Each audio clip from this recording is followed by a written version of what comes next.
এরে উম্মতের দল, 5 ওয়াক্ত নামাজ যদি পড়তে পারো রে গোলাম, নবী বলেন 50 ওয়াক্ত নামাজের সওয়াব আল্লাহ দান করবে।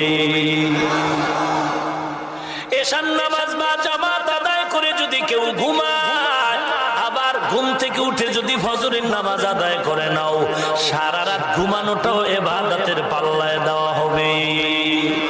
মকুন সুসতি নামাজে পাঞ্জাগানা ফাওয়াইলুল লিল মুসাল্লিন আল্লাযীনা মুমিনারা ইনামাজ ইমদাদ দা ইস্তাঈনু আয়াতে করআ বাখা আয়াতে কদ আফলাহা ইয়াদ কুন গৌর কুন্দর মানি আজদিল সাদিকুন। নামাজ লাগবে নি? বছরে একদিন